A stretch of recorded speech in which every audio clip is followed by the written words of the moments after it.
You've met someone like this. Effortlessly likable, impossible to read, the kind of person who makes you feel like the only one in the conversation. Clinicians who study psychopathy have noticed the same pairing show up again and again, in prisons, in boardrooms, and in ordinary relationships. So consistently that many now consider charm part of the pattern itself, not an exception to it. Understanding why? The most charming person in the room might also be the most dangerous one there.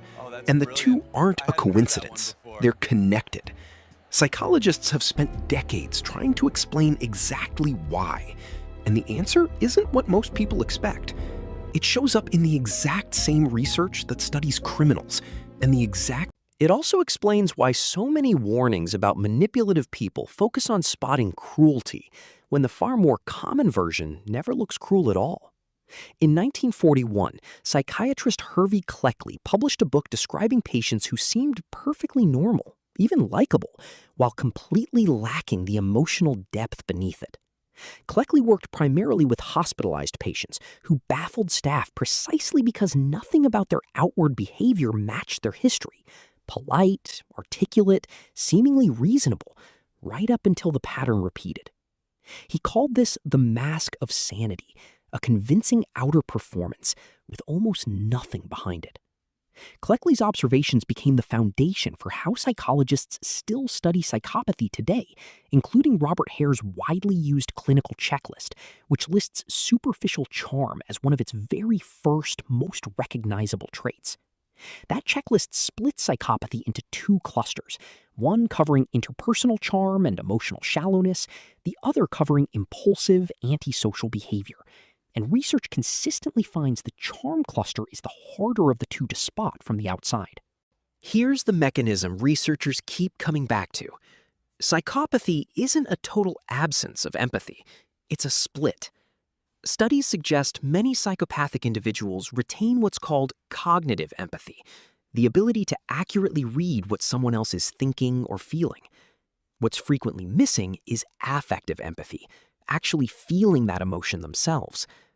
This isn't the same as simply not caring. Most psychopathic individuals can describe, in accurate detail, exactly how their actions affect other people. They simply don't feel the weight of it. Neuroscientists studying this gap, including researcher James Blair, have linked it to reduced activity in the amygdala, the brain region most associated with processing fear and distress in others, as well as in ourselves. In practice, that means they can see exactly what will move you without ever being moved by it. That combination is what makes the charm so effective. Most people hold back a little out of genuine concern for how others feel. Most people occasionally say the wrong thing because genuine emotion complicates timing. That particular kind of friction is largely absent here. Someone who can read emotion with real precision but never absorbs it has no such break. They say precisely the right thing at precisely the right moment, because for them, connecting with you is a calculation, not a felt experience. It rarely looks calculated from the outside because the calculation happens instantly and gets delivered with total confidence. There's a second piece to this. In the 1950s, psychologist David Lycan proposed that psychopathic individuals have a significantly lower baseline fear response than the general population, based on studies of delinquent boys who showed almost no physiological reaction to threat cues that made other participants visibly anxious. Later studies, using skin conductance and startle reflex tests, largely supported the idea, and modern neuroimaging research has found reduced amygdala reactivity in psychopathic individuals facing threatening or emotional images. Some researchers frame this as an underactive internal alarm system, one most people rely on constantly without ever noticing it's running in the background. Less fear means less anxiety in situations that would make most people visibly nervous: a job interview, a first date, a room full of strangers. And low anxiety reads to almost everyone watching as confidence.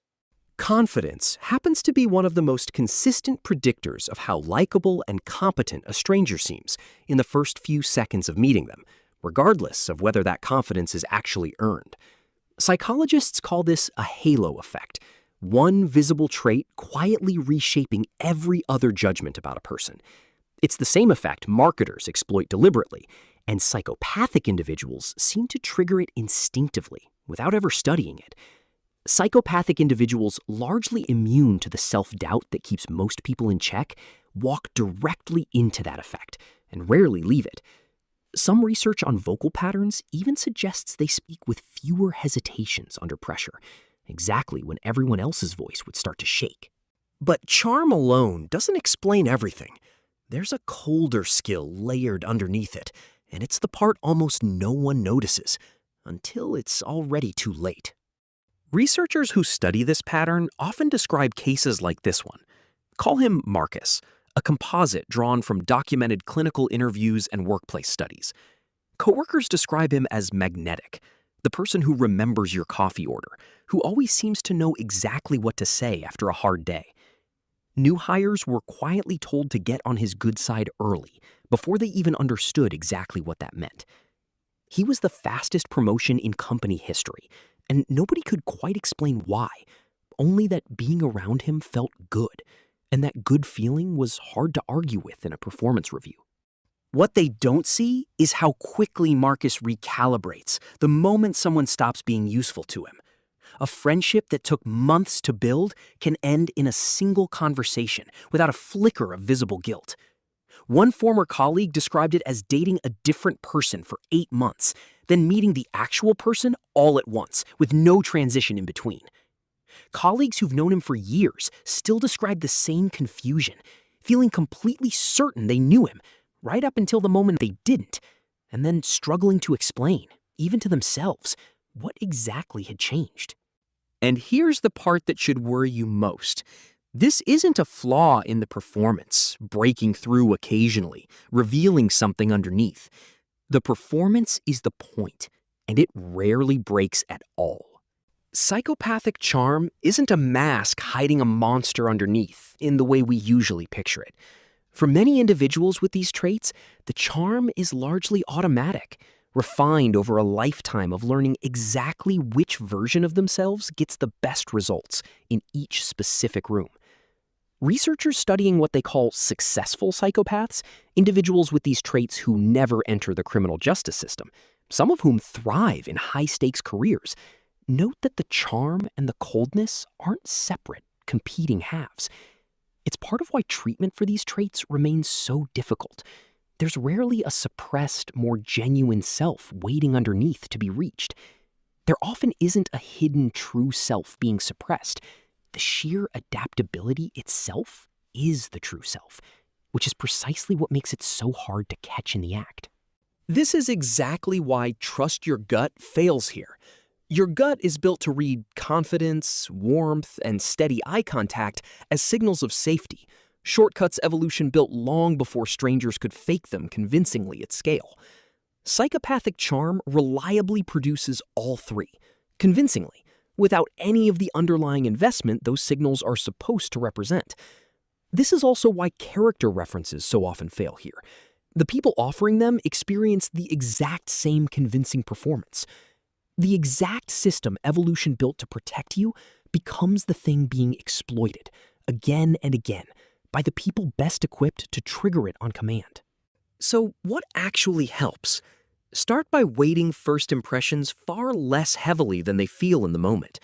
Research on psychopathic charm consistently finds it's most effective in short, high-stakes interactions, and weakens considerably the longer and more varied the contact becomes. A single dazzling conversation tells you almost nothing reliable about a person, no matter how certain it feels while it's happening.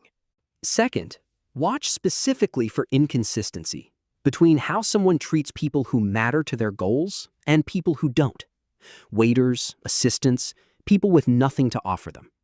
Genuine warmth tends to stay level across every relationship, regardless of what someone stands to gain. That gap between the charm shown upward and the indifference shown downward is far harder to fake convincingly than a single first conversation, because it has to hold up consistently across dozens of small, unscripted moments. It's a small, almost boring test, But almost nothing about manufactured charm survives being applied consistently to people who don't matter to the outcome. Third, pay attention to how quickly someone claims deep connection before they've actually earned it through time. Genuine familiarity builds slowly, through small moments that accumulate almost unnoticed. Manufactured familiarity arrives instantly, fully formed, and usually with a specific reason attached, even when that reason is never stated out loud and never quite explained if you ask directly. None of this means every charming person is hiding something dark. Most aren't, and most charm is exactly what it appears to be. Most people you find instantly charming are simply warm people, and that distinction usually reveals itself with enough time. But the exact traits that make psychopathy so hard to detect, charm, confidence, and calm under pressure, are precisely the traits our instincts are worst equipped to question, because they're the same traits we've spent our whole lives learning to trust without a second thought. Now you know why the most convincing performance in the room is sometimes the most dangerous one in it. The next time someone feels effortlessly perfect, that ease itself is worth a second look. Subscribe, because the next video goes even deeper.